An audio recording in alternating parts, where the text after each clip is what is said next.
Good morning, everybody, and welcome to the Lancaster County Board of Commissioners meeting for Tuesday, July 3rd. For introduction purposes, my name is Todd Wilchin. I am the chair of the county board this year. On my left, fellow commissioners Bill Avery and Deb Shore. On my right, fellow commissioners Roma Amundsen and vice chair Jennifer Brinkman. Joining us this morning from the county attorney's office is Jen Holloway.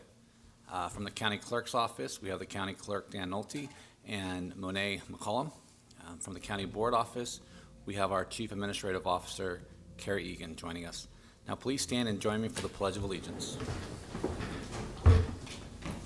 I pledge allegiance to the flag of the United States of America and to the republic for which it stands, one nation, under God, indivisible, with liberty and justice for all.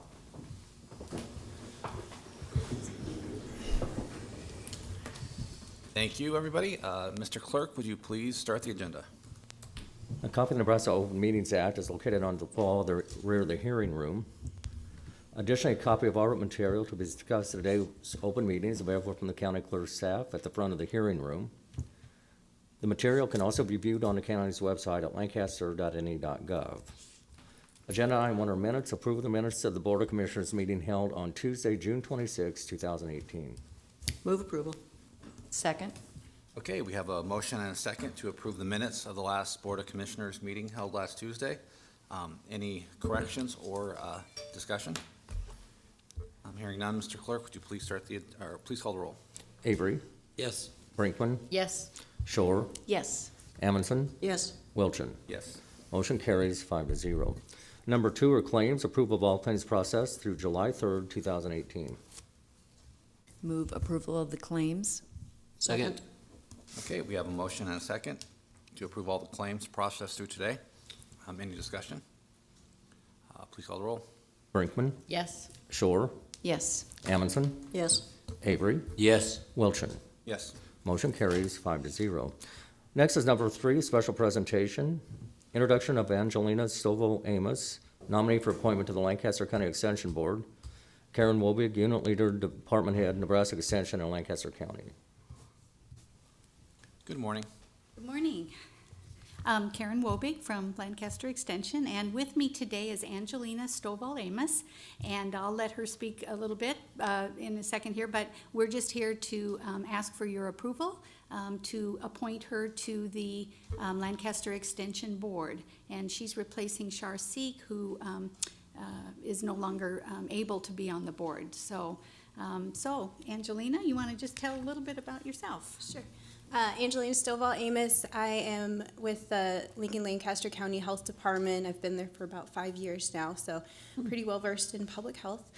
I am a dietitian also, and I work under the tobacco prevention, chronic disease prevention, childhood obesity prevention areas. So have lots of partnerships within the community, and I enjoy being offered the opportunity to be on the UNL Extension Board because it will help further strengthen partnerships, I believe, and I do partner with a few people at UNL Extension already, so I'm excited for this opportunity.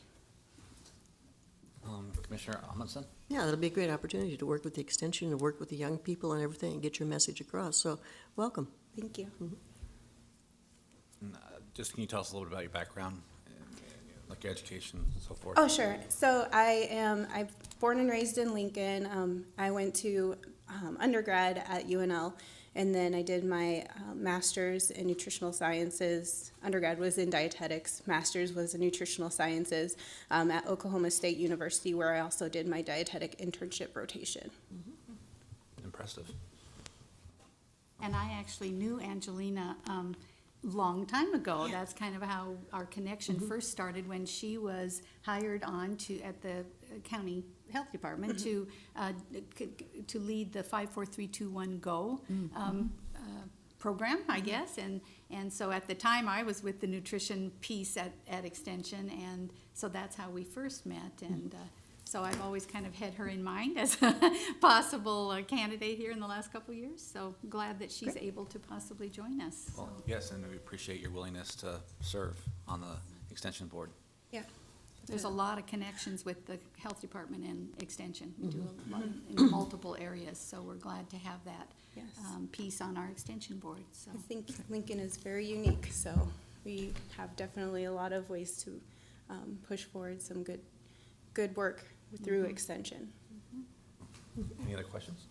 Okay, seeing none, Mr. Clerk, would you please continue with item 4A?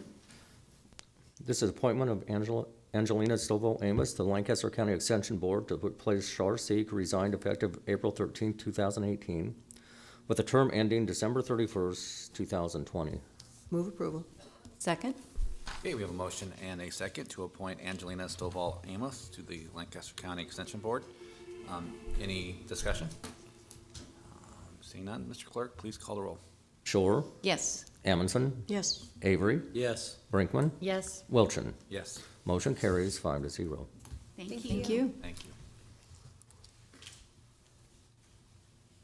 4B is a resolution in matter of the emergency closure of bridges E-171, M-164, W-174, and X-129.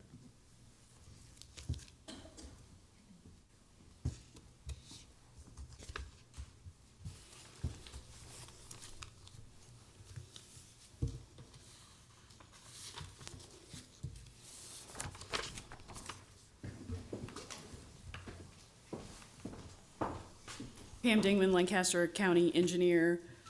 Today, I come before you closing bridge, asking for official closure of Bridge 171 located on West Bluff Road, approximately a third of a mile northwest, approximately a third of a mile east of Northwest 84th Street. This bridge was built in 1956 for $5,025.18. I want the board to be aware on all of these bridges that we have done major repairs on all of these that I'm closing in the last 10 years. This particular bridge, E-171, we did major repairs on in 2000, 2007, and 2013, shortly before I took office, for a total cost of $54,000 in repairs. Its current ADT is 88.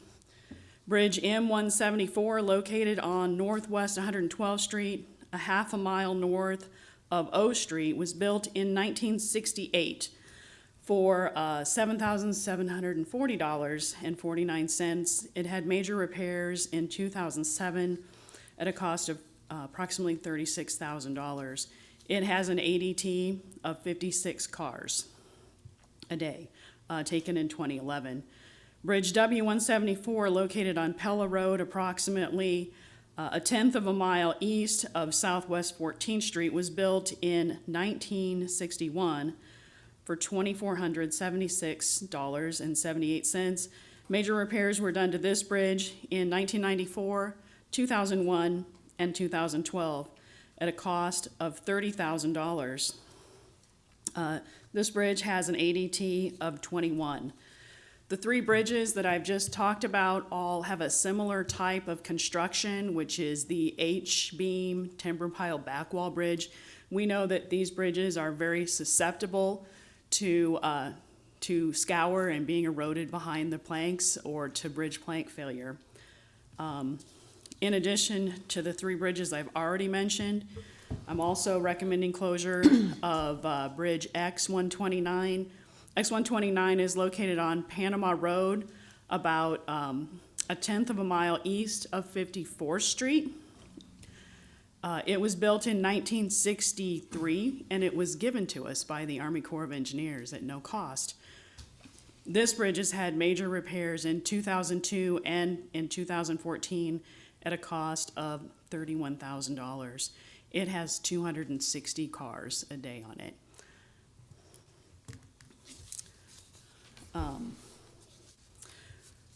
With these closures, plus another one that I'll bring to you next week, that will bring our number of closed bridges to 14 countywide. Okay, questions? Commissioner Brinkman? Can you clarify the map we're looking at? There are 5 dots. We're talking about closing 4 bridges. You mentioned 112th Street.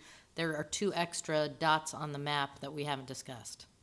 So What you see here is M171, or E171 and E117. E117 is a bridge that we inspected after last weekend's rainfall, and we will be recommending closure of that at next week's meeting because we didn't close it in time enough to get it on this meeting. Did you just say E117? Yeah, it's a little bit of a trick. It's E117 and E171. But E117 is item 4C, which we are proposed to act on today. Yes? Just a second, I need to look at the agenda.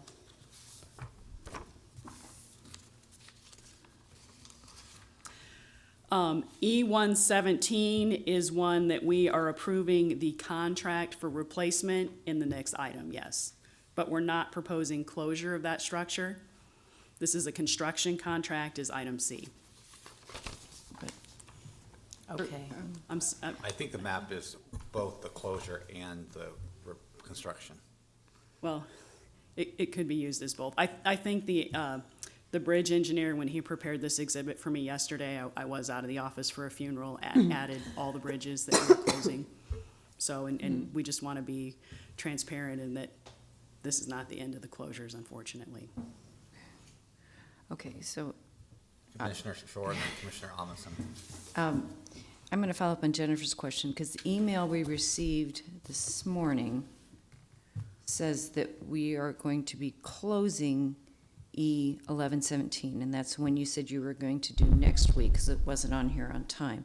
But we're still going to do a contract to replace the box culvert after the closure to speed the process of reopening? So we have several different things going on here. Bridge E117 was critically damaged in the flooding of 2015. It is a project with FEMA dollars, and we are replacing this bridge with a box culvert. In this case, we are fortunate enough to have already designed this bridge and bid it and have a contractor online to do the work. Okay. However, I usually like to leave them open as long as possible. E117, which again will be on next week's agenda for official closure, I need to close it now. Okay, and then if I could follow up with X129, do you have any estimates as to potential repairs, cost or replacement at this point with 260 cars per day? So to some extent, that is somewhat of an unfair question when we get to the point where we're closing them. Any of the bridges which I have disclosed to you are on the Scour critical list are in danger of being closed. So Bridge X129 is going to require some research, unfortunately, before we can even get started. We know with Bridge N19, which had a similar situation where the Army Corps of Engineers and the state of Nebraska had given us that bridge because it was around a park, that there were a number of nuances that the county agreed to in the 60s that had kind of been forgotten about. And so with this bridge, before we start, we need to go back and we need to dig up those 1960s agreements and see what we agreed to. Okay. Well, I realize it's an unfair question, but it's one that we get as well. So it's nice to have the background to be able to provide that information to constituents. Commissioner Amundson. Getting back to Bridge, the culvert E117, when do you anticipate construction on that to begin? Well, that probably, although we've had the most discussion about it this morning, is probably has the best answer to it since it is been designed. Yeah. We are simply waiting now to get out of bat pup season, so that we can go ahead and trim the trees if they're bird free around this area, and then we can start on this bridge. Well, We have discussed the Army Corps of Engineers permit with the Corps, and the Corps has said we're about 2 weeks out on our permit. Okay. I know that sometimes there's always the paperwork and stuff like this that has to happen. The contractor is really excited to get started. If he could start this week, he would. But because of federal regulations, I can't allow him to do that. Commissioner Brinkman. Just one more question about each of these bridges. We've talked in the past about the Bridge to Box Culvert program. Are any of these possible candidates for that? Again, those are difficult questions for me to ask at this point in time as the engineer, because these are bridges that were all put in place before we really started doing modern hydraulics and hydrology. And so I need to have the time to study the drainage basins and define how much flow is at all these locations. Of course, I am hopeful that with E171, M164, and W174, that I have the probability of transferring them to box culverts. In the case of Bridge X 129, I know that we will not be able to convert that to a box culvert. It is simply too large of a bridge, and because it spans the ponding pool of the lake. Thank you. Okay, any other questions for the county engineer? Otherwise, I'd entertain a motion. Move approval. Second. Okay, we have a motion and a second to approve the emergency closure of 4 county bridges. Any discussion? Please call the roll. Amundson, Yes. Avery, Yes. Brinkman, Yes. Shore, Yes. Wilchin. Yes. Motion carries 5-0. C is a contract with JJK Construction LLC on behalf of the county engineer for work on concrete box culvert E117. The cost of county is $265,582.58. Work is to be completed on or before November 1st, 2018.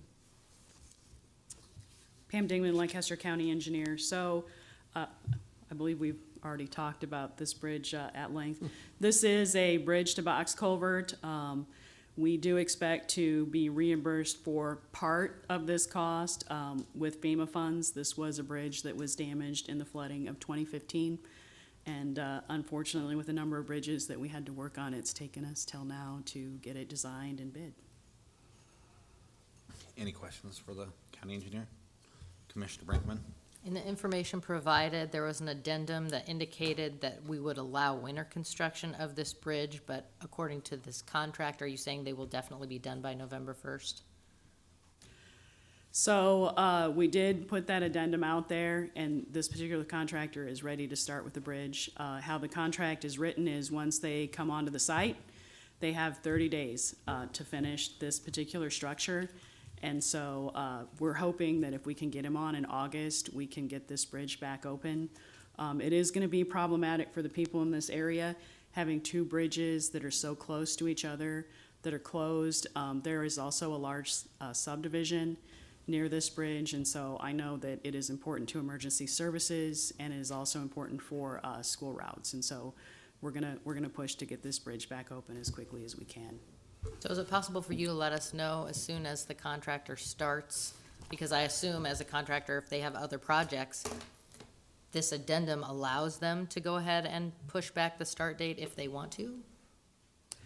That is what we did with that addendum based on what we were hearing when we bid the project. And you have to remember that this is the contract for the project, so we actually bid the project several weeks ago before closing either of these bridges.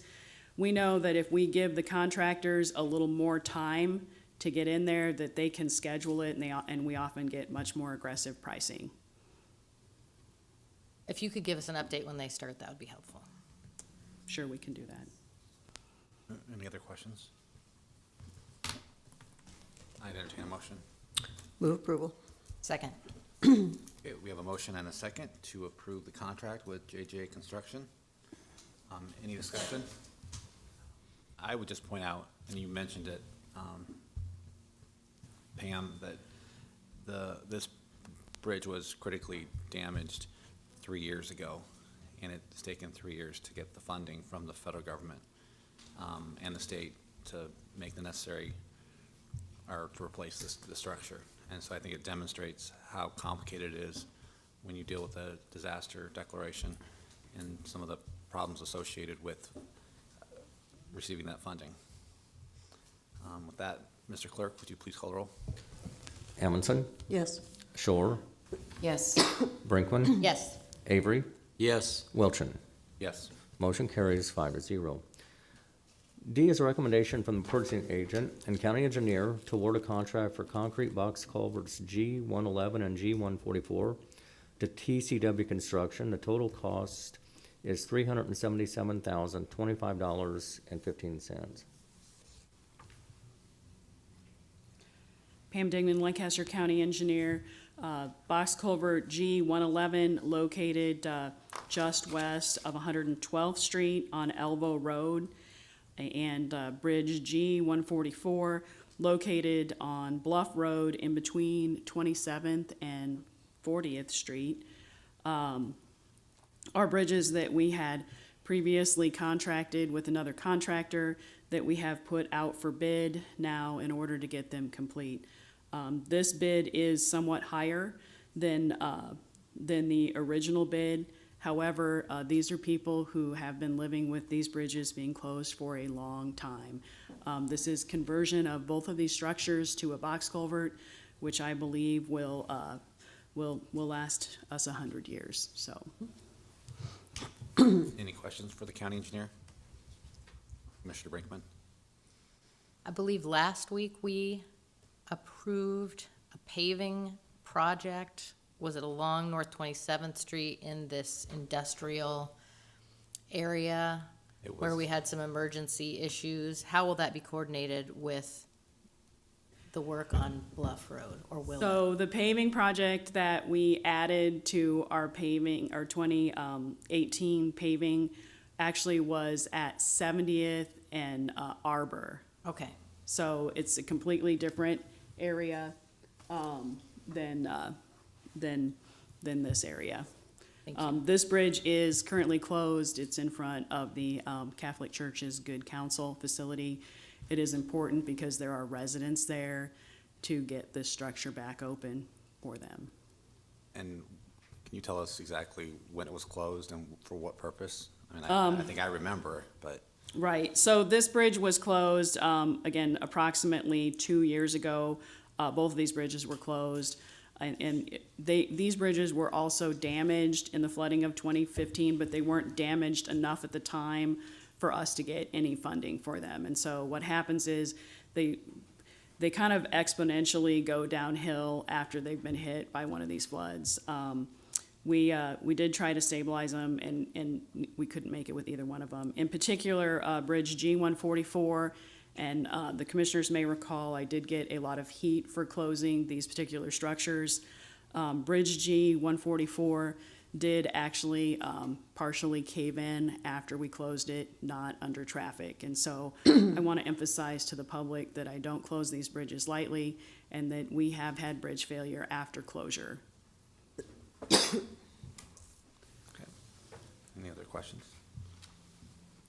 Move approval. Second. Okay, we have a motion and a second to award the contract for the concrete box culvert projects to TCW Construction. Any discussion? Commissioner, Pam, can you tell us, you mentioned that there was the price difference. Could you elaborate on that a little bit? I believe that the two structures together under the previous contract were somewhere around $140,000, and that this one is, around $377,000. So the difference is about $40,000, $30,000 to $40,000.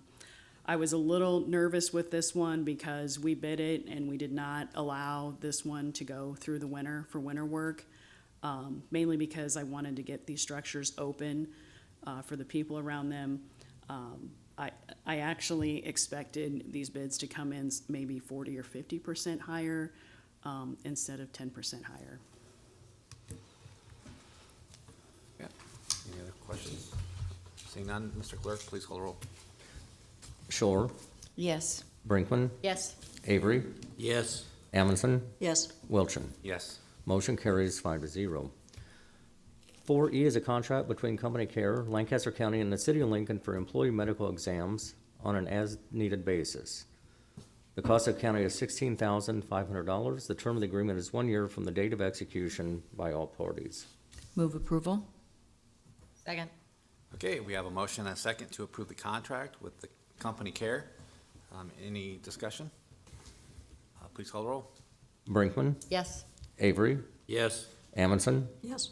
Shore, Yes. Wilchin. Yes. Motion carries 5-0. F is a recommendation from the purchasing agent and the county sheriff to award a purchase order for an unmanned aircraft system drone to Adorama Inc. The total amount is $21,284.23. Move approval. Second? Okay, we have a motion and a second to award the purchase order to Adorama Inc. Any discussion? Commissioner Brinkman? I have some staff questions. Can Todd or John come up to the mic? And it's more just a notification for the public. So as we got ready for today's agenda and I reviewed this item, I was in contact with the sheriff's office because this is the first drone that we will be purchasing and implementing. And I would, if you could just talk a little bit about the policies that are going to be put into place to kind of assure the public that we have also reviewed privacy concerns as you talk about what uses the drone can be used for. Yes, that's fine. John Vick, Lancaster County Sheriff's Office. We've been doing some research on this project for several months. And as you know, unmanned aerial system technology has advanced pretty rapidly over the last few years. We view this technology as something that can be used to enhance our public safety mission in a variety of areas. There's 839 square miles in Lancaster County. It's a lot of area for us to cover when we have incidents, natural disasters, missing persons, and we feel that this is a service that we can provide to the public to enhance our response capabilities to those types of incidents. With that said, Commissioner, you mentioned the privacy concerns. Those are things that we do take very seriously. This would be an unmanned aerial system that's equipped with camera technology that would allow us to see an image at altitude, so we can see a broader range of what's going on for situational awareness. But with that, there are privacy concerns. And we do have a policy that's in draft form right now. We're still revising that based on a final approval from the sheriff. That will require us to operate within the bounds of existing law and within the bounds of the Constitution, just as we would with any other operation that we're involved with. But we do take privacy concerns very seriously. We want to reassure the public that we are receptive to communication about that, and we would be open to providing demonstrations to the board and to members of the general public to see this technology once it arrives and be more familiar with how we intend to use it. Thank you. Commissioner Amundson and then Commissioner Short. Yeah, this particular drone, would it be available for other departments to use, for example, with emergency services or?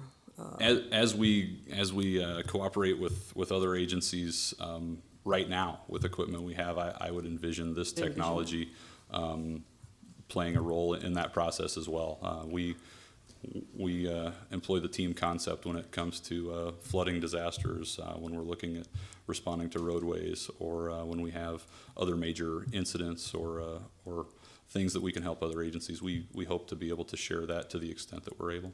Oh, yeah, absolutely, because on the transportation committee that I work, subcommittee that I work with nationally, the the unmanned aircraft system has just been very, very helpful in the solution of emergencies as well as crimes. And I think Commissioner Shore had the same Yeah, I question. guess, is this the first one in Lancaster County? Does LPD have one, or is this the first? The Lincoln Police Department does have an unmanned aerial system. The Lincoln Fire and Rescue is also in the purchase of acquiring one. I've heard State discussion Patrol. of others using it. The State Patrol has a helicopter aircraft that obviously comes with a much more substantial price tag for taxpayers. So we're, as far as I know, we're the first one from the county to have this Okay. ready to go now. Great, thank you. Commissioner Amundson has another question. Yeah, in regard to that too, what regulations apply to the height and the spread? Is it the state, city, or county? Do we have any? There are FAA regulations, Part 107, that govern the use of unmanned aerial systems. Chris Laird, working at our office, is a certified pilot under Part 107, which governs those types of aircraft. Currently, there is no state law that governs unmanned aerial systems in the state of Nebraska. There is a city ordinance Yeah. that we have reviewed and feel that we will be able to meet our operational needs within the confines of that, should we need to deploy anywhere in Lincoln. But I'm unaware of any county resolutions at this time. Commissioner Avery has a question. How many of these drones do you expect to be purchasing? I know this is for one. That's correct. This would be for our larger operational type drone that has most of the cameras and things that we would normally use in a deployment scenario.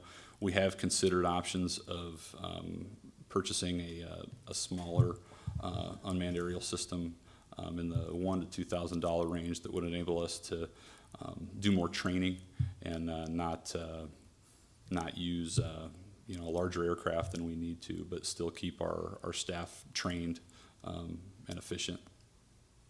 I don't know a thing about these systems, but I see them at Walmart and places like that, but they don't cost $21,000.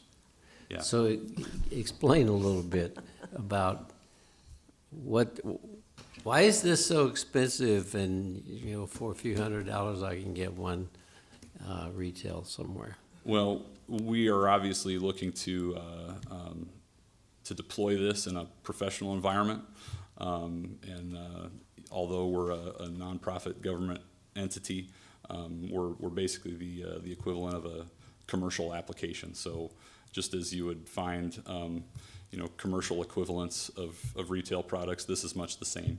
And the imagery equipment, the cameras, and also the sustainability, we're just wanting to make sure that we get the best bang for our buck, so to speak, and making sure that we have a product that's sustainable and designed to meet public safety type functions and the reliability of the technology that comes with it. Yes, we could go to Walmart or somewhere else. Commissioner Brinkman, I think, saw a picture of me with a small one that I got for a Christmas gift. And although those, in theory, do some of the same things, we're a professional organization, and we want to make sure that our capabilities and the services that we're providing to the public meet those expectations and are able to be deployed in as many different environments and types of weather as possible. Any other questions? Well, we have a motion and a second. No further questions. Please call the roll. Avery, Yes. Amundson, Yes. Shore, Yes. Brinkman, Yes. Wilchin. Yes. Motion carries 5-0. 4G is selective overtime enforcement mini-grant contract application and award in the amount of $4,700 from the Nebraska Department of Transportation Highway Safety Office for the Lancaster County Sheriff's Office. Move approval. Second. Okay, we have a motion and a second to approve the contract, or the grant contract with the Nebraska Department of Transportation Highway Safety Office. Any discussion? Please call the roll. Amundson, Yes. Brinkman, Yes. Avery, Yes. Shore, Yes. Wilchin. Yes. Motion carries 5-0. H is an interlocal agreement, or interlocal agreements for mutual law enforcement aid and assistance during emergency occasions with the counties of Cass, Gage, Johnson, Odo, and Saline. Agreements are effective upon execution and shall remain in effect until terminated. Move approval? Second. Okay, we have a motion and a second to approve the interlocal agreements for mutual law enforcement aid and assistance during emergency occasions. Any discussion? Please call the roll. Avery, Yes. Shore, Yes. Brinkman, Yes. Amundson, Yes. Wilchin. Yes. Motion carries 5-0. I is an interlocal agreement with the Nebraska Administrative Office of Probation for the establishment of a Veterans Treatment Court in Lancaster County. Term of the agreement is July 1st, 2018 through June 30th, 2022. Move approval. Second. Okay, we have a motion by Commissioner Brinkman and a second by Commissioner Avery to approve this interlocal agreement with the Nebraska Administrative Office of Probation. Any discussion? Mr. Curry's here to provide some information. Good morning. Morning. Jeff Curry, Chief Probation Officer, Lancaster County. I just wanted to give an update on the court. It's doing well, and we have 6 participants since we started May of last year. All 6 participants are doing well. There's 5 phases to the program, and we hope to have our first graduate hopefully in the next 6 months. So, Super. Sure. And you will notify us of that date. I had the opportunity to talk with Justice Stephanie Stacy recently about the Omaha graduation, and she said it was very moving, and I know that we'd like to be able to attend the first or second or third or however many we are lucky enough to have graduate with the program here. yes, we'll notify everyone. So. And yeah, point out that there was a story that the Journal Star published a few weeks ago that kind of outlined the success and some of the challenges that go along with this problem-solving court. And it's unique in its situation. Some of the individuals who are participating in it present unique challenges. And I think Commissioner Amundsen knows what a lot of those are because of their service and some of the stuff that they've gone through. And so I think it's definitely something that we are all grateful that Lancaster County was able to participate in. And I would just point out that even though this program has been up and running, this is just a formality. And so with that, any other questions? Okay, Mr. Clerk, please call the roll. Brinkman, Yes. Amundson, Yes. Shore, Yes. Avery, Yes. Wilchin. Yes. Motion carries 5-0. J is an interlocal agreement with the State of Nebraska Probation Administration for 2 probation officers to provide additional pre-sentence investigation report services to decrease the time needed to complete pre-sentence investigations of inmates housed by the Lancaster County Corrections Department. The county will pay up to $63,430 for the services. The term of the agreement is July 1st, 2018 through July 30th, 2019. Move approval. Second. Okay, we have a motion and a second to approve the interlocal agreement with the State of Nebraska Probation Administration for the PSI, for 2 PSIs. Any discussion? I think if you wanted to give an update on the information that goes along with this program, that would be helpful. Yes. Jeff Curry, Chief Probation Officer, Lancaster County. This contract's, I think, a great relationship between Lancaster County and Nebraska Probation. We've been able to, I think, cut costs for the county, get people out of the county jail much quicker. On average, through the last fiscal year, I believe we've saved, when a PSI is ordered and someone's in county jail, we get it completed 22 to 23 days sooner than a PSI that was ordered on someone not in custody. So I think that results in significant savings for the county. Last year, the last fiscal year of 2017 to 2018, the officer cost the county $47,101.19. So. Any other discussion? Okay, Commissioner Amundsen? Do you have any sense of how much money that you may have saved the county by keeping people out of jail? Do you have the number of bed days? So the number of bed days I do have from July of 17 to May of 2018, with considering in our figures, we had $94 a day is what that savings for those 11 months of the fiscal year was $822,050.68. That just goes to point out the significant savings that are provided by your service. Any other questions? Please call the roll. Shore, Yes. Avery, Yes. Amundson, Yes. Brinkman, Yes. Wilchin. Yes. Motion carries 5-0. K is a lease agreement with Dean Smith to lease real property owned by the county as described in the agreement. Lessee will pay the county $2,088. The term of the lease is from January 1st, 2018 through December 31st, 2018. Good morning again. Pam Dingman, Lancaster County Engineer. Although this contract is managed by Property Management, I wanted the public to be sure to know a couple things about it on where it's at.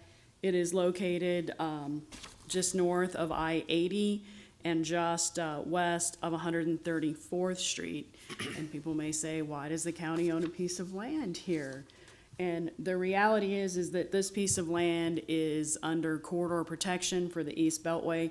The second exhibit I have put up shows ramps that would come off of the East Beltway and tie into I-80 at some point in the future. We do know that this is on the Nebraska Department of Roads' 10-year plan to start the preliminary design for this project. Motion? Okay. Thank you very much. Any other questions for the engineer? Move approval? Second. Okay, we have a motion and a second to approve the lease agreement with Dean Smith. Any discussion? Call the roll. Avery, Yes. Brinkman, Yes. Shore, Yes. Amundson, Yes. Wilchin. Yes. Motion carries 5-0. L is an agreement with Blue Stem Health to provide primary medical care and related healthcare services for general assistance clients. Compensation shall not exceed $368,107 in any fiscal year. The term of the contract is July 1st, 2018 through June 30th, 2020. Good morning, Sarah, Director of Lincoln Lancaster Human Services. This contract is a little increase from last year. We're looking at about a $20,000 increase. It's to provide for an interpreter, somebody who oversees our medical assistance program there, and then also to compensate for time that is put into the 340B program for ordering those supplies and then billing and overseeing that. I will say that overall, it's still a cost saving coupled with the 340B program of a little over $100,000. But while we look at the cost savings with that, I think what's more important to focus on is the service, the continuity of care that our clients are getting. While we had outstanding service at the health department, the nurses there were spectacular to work with. Now contracting with Blue Stem, we have an avenue in place for clients to maintain their health care at that facility, where with the health department, they were only able to receive care there through our program. Then once off that, they had to go and find another medical provider. Here they're established with a medical provider.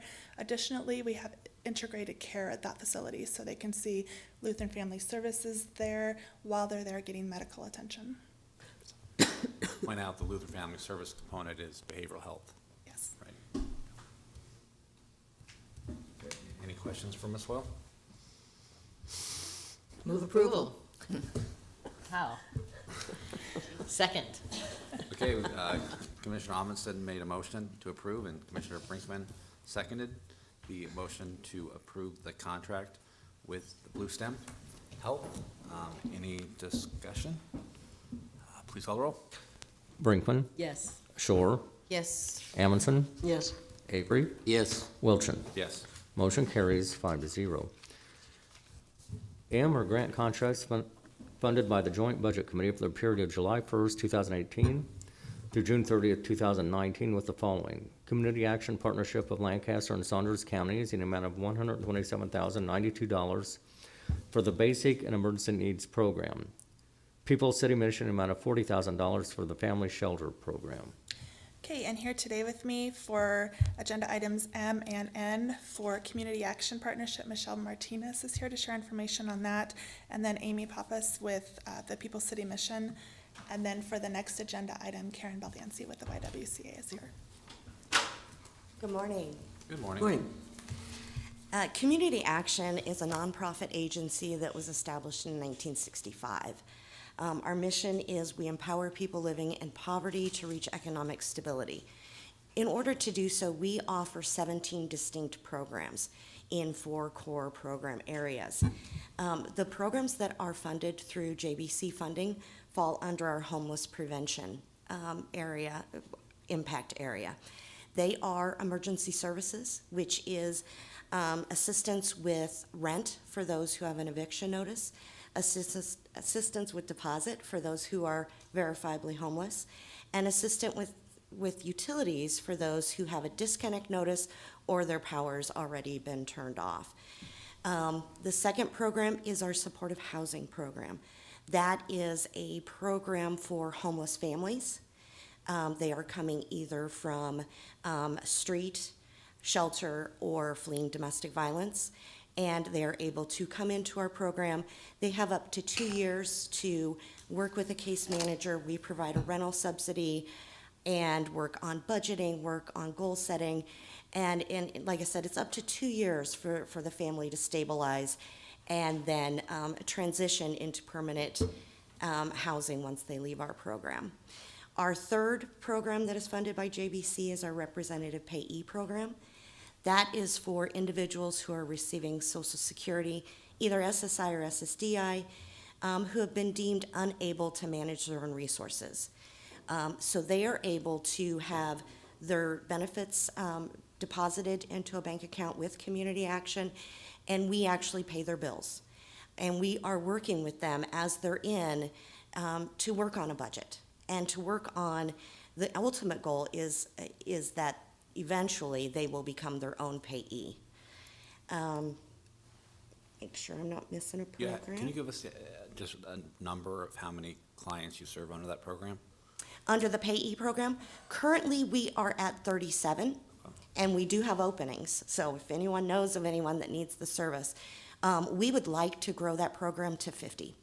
Yeah, because I know that that's a valuable service, because I know a lot of that population have a difficult time with their finances. And so that's They're a- very vulnerable Yes, they are. population. The elderly and some of the challenged, mentally challenged people, yeah, they are very vulnerable. They are. Any questions? I'm sure we should share that information at Justice Council, because it's that group of, we've talked about that vulnerable population before, so might have you provide some information in the future on this program. Great, Okay. absolutely. I think Commissioner Avery had a question. I do. This may not come under your program, but it's a story that I want to tell. I have a constituent who has been in and out of homelessness now for quite a long time. She was diagnosed recently as probable breast cancer. They couldn't confirm because she needs a mammogram. But the problem was that she couldn't get a mammogram for at least a month. And you know, as all of us do, that some of these cancers can grow very fast, and a month could have been fatal. That's a still outstanding issue. She is, of course, very concerned about privacy. And my biggest problem in trying to help her is that she doesn't want her name used. And then I was going to talk to Ms. Hoyle about something we could do, but if they don't have a name, it's very difficult. But you cover that kind of thing, provide transportation to a facility where the mammogram can be taken? We do not provide the direct transportation, but we can certainly help her find resources that do. Part of, the main focus of our case management is, providing the services that we are able to, but also connecting our participants to additional services that our agency doesn't provide. So, the first thing we're going to be looking at is what services are they receiving and what services will assist them in moving forward. So that would come under our case management. And I know we can't speak, but let's talk. Give me a call. Yeah, a month is a long time to wait. And Particularly with something such as cancer, because Yeah. you're right, the progression in that month could mean the difference. right, and Yes. I'm concerned that she's, of course, not the only case. And there may be many Absolutely. others out there who need help now, not a month from now. And I know government is slow, but for goodness sakes, you've got a life at stake. Yeah. No, anyway, that's my gripe for the day. Any other questions? Yep. Thank you for your time. Thank you so much for everything you do for the community. What's that? I said thank you so much for everything you do for the community. Oh, absolutely. Very much appreciated.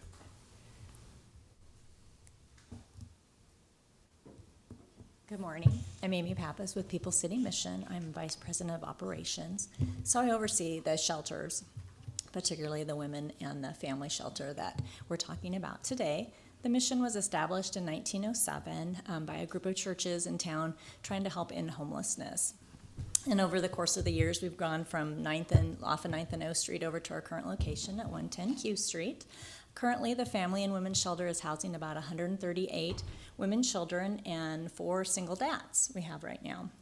In our shelter, we have 64 kids that we're working with, and what we help to do is sit down and do casework with the families and the individual women that come in and help them figure out goals to get themselves out of homelessness, and then also help them figure out which agencies that will better meet their goals than what we can do here, because our primary is to do shelter, provide meals, clothing, things like that. So I'm going to put a plug in for Community Action, because we do a lot with Community Action with a lot of their different programming. So I'm putting a plug in for them because they help us get women and children out of homelessness. Any questions? Thanks. Again, thank you for everything you do for our community. I'll move approval, the grant contracts funded by JBC. Okay, we have a motion and a second to approve the grant contracts funded through the Joint Budget Committee. I'm sorry, I didn't hear the second. Second. Oh, I'm sorry. She didn't have one, but I will Second. provide it. Sorry. We have a motion now and we have a second to approve the grant contracts funded through the Joint Budget Committee. Please call the roll. Shore, Yes. Amundson, Yes. Avery, Yes. Brinkman, Yes. Wilchin. Yes. Motion carries 5-0. 4N is grant contracts funded by the Juvenile Justice Prevention Funds for the period of July 1st, 2018 through June 30th, 2019 with the following. YWCA of Lincoln in the amount of $15,000 for the Girls Circle program. YWCA of Lincoln in the amount of $30,000 for the Mother-Daughter Circle program. Good morning and welcome. Good morning. I am Karen Beldancy, Executive Director of the YWCA Lincoln. As you know, YWCA has been in this community for 132 years with the mission of empowering women and the elimination of racism. The 2 programs that we are identifying with this morning are the Mother-Daughter Circle and the Girls Circle. Both of these programs have a curriculum that we use, and it is a circle concept, a model that promotes support and reliance within the circle concept. With the Mother-Daughter Circle, we partner with Good Neighbors Center, Asian Community Center, as well as El Centro. It is an 8-week curriculum, and the mother and the adolescent girl, the girls can be ages 11 through 18. They go through as a pair together, and it promotes the bond and the elimination of conflicts within that relationship. We have done this with the Asian Community Center since 2015, and then last year we added in circles that identify with the Middle Eastern population at the Good Neighbors Center and the Hispanic families that go through the El Centro program. With the Girls Circle, we started with a pilot program the summer of 2015 at Dodds Middle School. All the girls that were involved in that summer session participated in the Girls Circle program. This is an evidence-based program, and this year we are proposing that we will have circles at Dodds that attract 7th and 8th grade. They are identified by their counselors and the social worker and other administrators of the school to participate, and then we will also have a circle at Park Middle School for 7th and 8th grade. Each circle serves 15 girls. Commissioner Shore had a question. You mentioned in the Girls Circle program that they are recommended by counselors or teachers. Now, the mother-daughter, is that a volunteer that, they can volunteer to participate, or how? That is, and oftentimes it is a recommendation by a case manager as well. Okay, well, I know from experience, anybody that's raised middle school daughters, it's a challenging time, so it's nice to have those resources out there. Thank you. Okay. Any questions? Okay. Thank you again for being with us this morning and Yes. for everything you do for our community. Thank you. Move approval? Second? Okay, we have a motion and a second to approve the grant contracts funded by the Juvenile Justice Prevention Fund. Any discussion? Please call the roll. Amundson, Yes. Avery, Yes.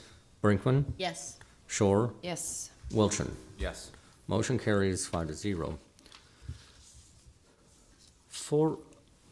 O is an amendment to the trust agreement establishing the Lancaster County, Nebraska Employees Retirement Plan Trust between Lancaster County and Prudential Bank and Trust, FSB, adding group annuity contract GA 64158 to Exhibit A, Schedule of Trust Assets, effective July 17th, 2018. Good morning, Commissioners. I'm Kerry Egan, Chief Administrative Officer for the County Board. I will give information on the next 5 items in one presentation, so I don't have to jump up and down, and they are all tied together. The next series of items are in response to the board's decision to change from the Gibraltar Guaranteed Fund to the Prudential Stable Value Fund, since that involves what's called a guaranteed annuity contract, which is actually a contract between our pension provider and an insurance company, both affiliated with Prudential. There's a little bit more paperwork involved than simply adding a mutual fund or some other investment change that usually is very straightforward. So the first 2 items, O and P, are amending the trust agreement that we have with Prudential Bank and Trust Agreement to add a guaranteed annuity contract, a new one, and it's the group number GA 64158. So those are just one-page documents, but it authorizes the new GIC, as I'll call them going forward. Item Q is authorizing the board for me to sign the letter confirming to the Prudential Retirement Insurance and Annuity Company that we are accepting the terms to require the transfer from the Gibraltar Fund assets to the Prudential Stable Value, giving a cutoff date, and after July 17th of 2018, all the money will flow in. So they need authorization because that will be a contract between Prudential Retirement and the Prudential Trust Company, or the Prudential Insurance Company, which has the GIC.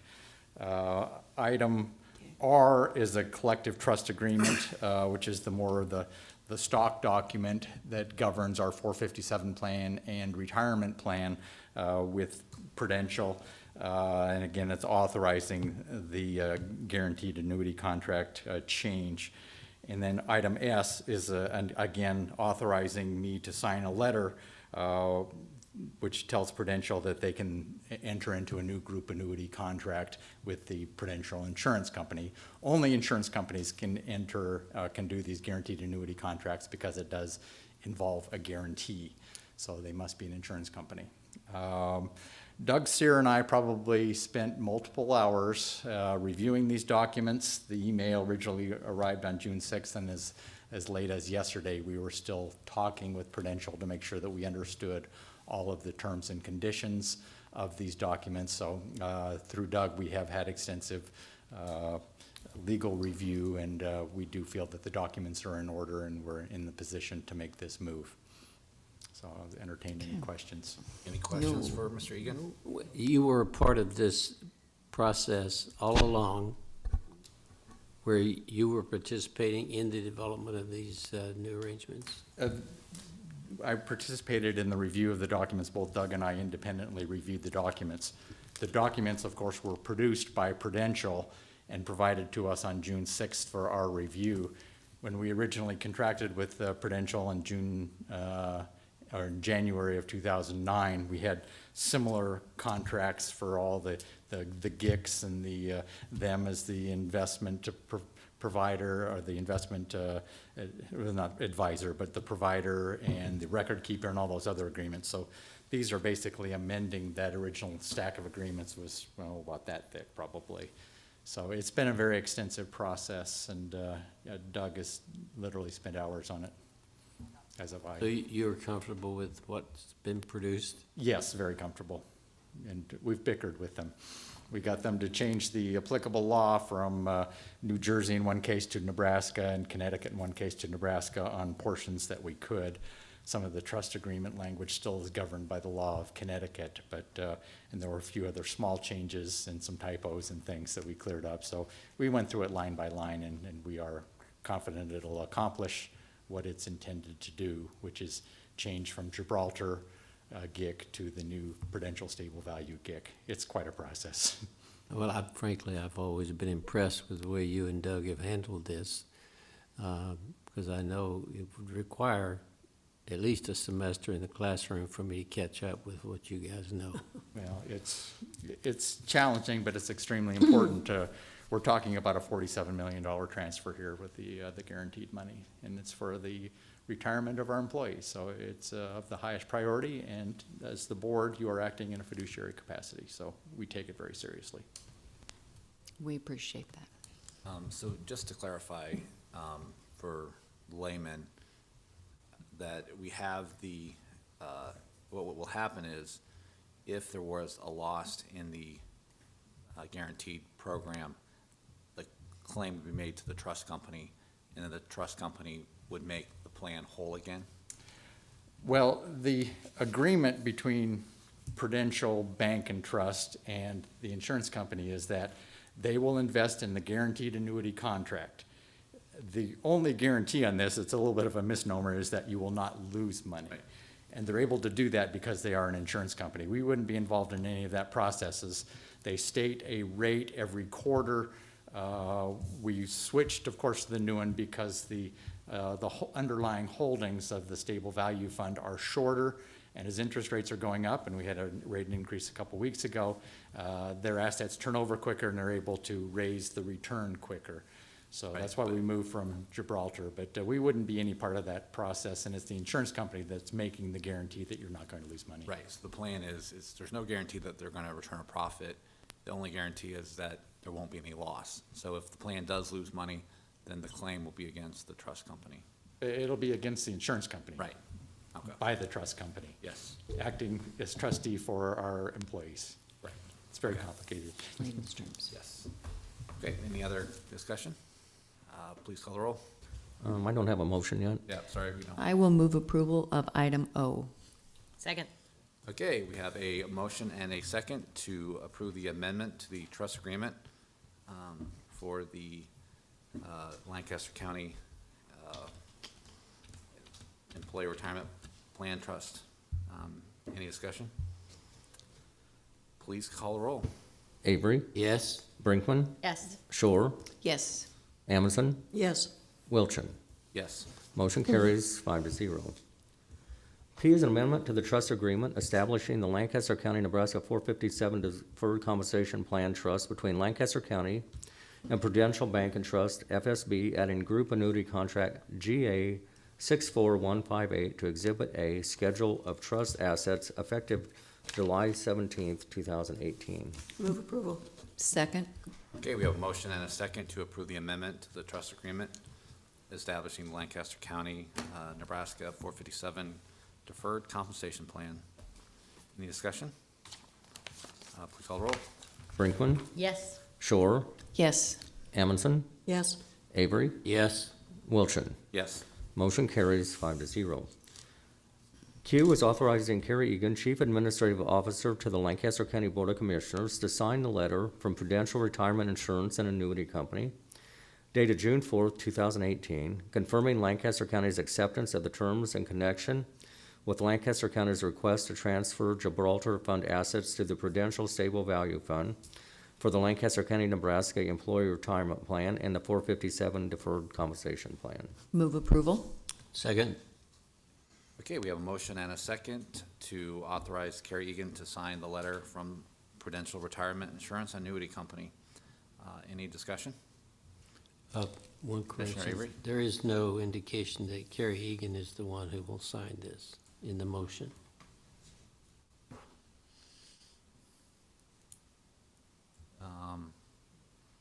We're on Q. Is that necessary?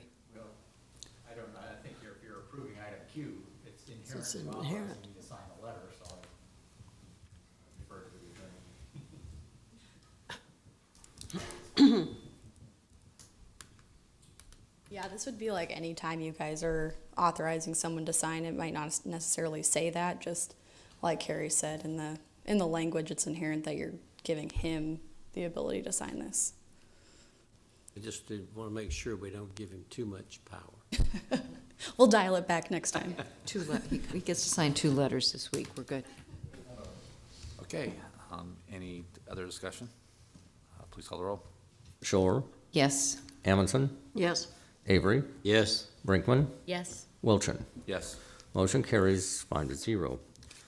R is Collective Trust Adoption Agreement with Prudential Trust Company for the Lancaster County, Nebraska Employees Retirement Plan and the 457 Deferred Compensation Plan. Move approval. Second?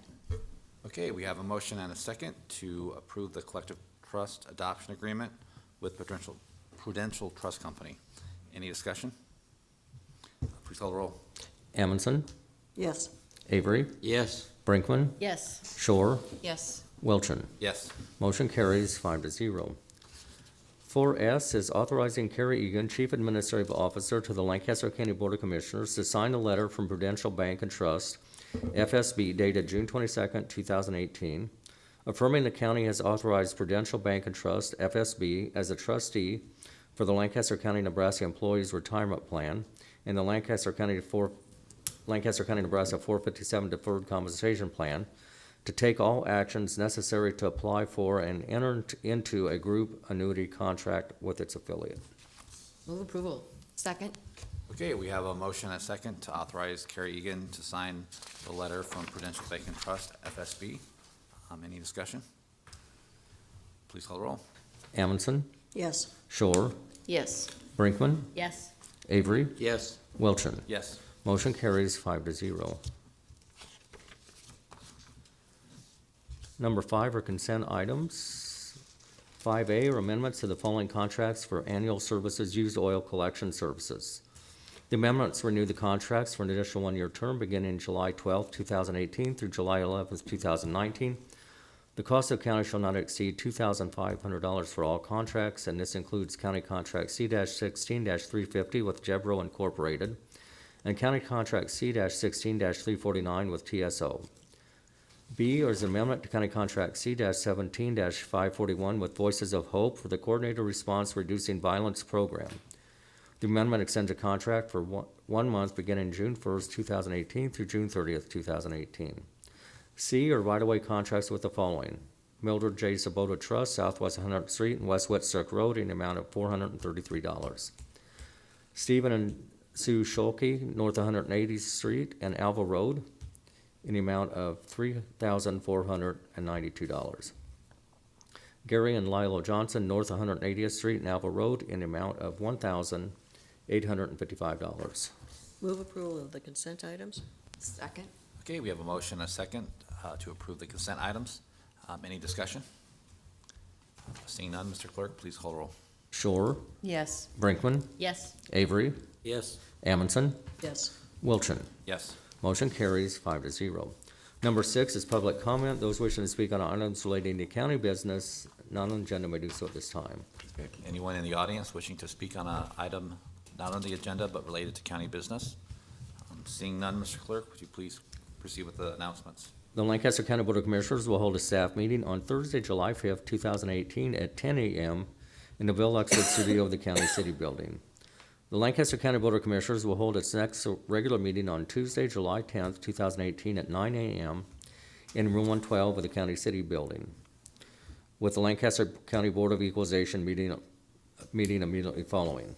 County Commissioners can reach at 402-441-7447 or commission@lancaster.ne.gov. The Lancaster County Board of Commissioners meeting is broadcast live on Link TV City. For the rebroadcast schedule, visit lincoln.ne.gov. Meetings are also streamed live on Link TV and can be viewed on YouTube. Move we adjourn? Second? Okay, we have a motion and a second to adjourn. Please call the roll. Brinkman, Yes. Avery, Yes. Amundson, Yes. Shore, Yes. Wilchin. Yes. Motion carries 5-0. Okay, we are adjourned. Have a happy and safe 4th of July.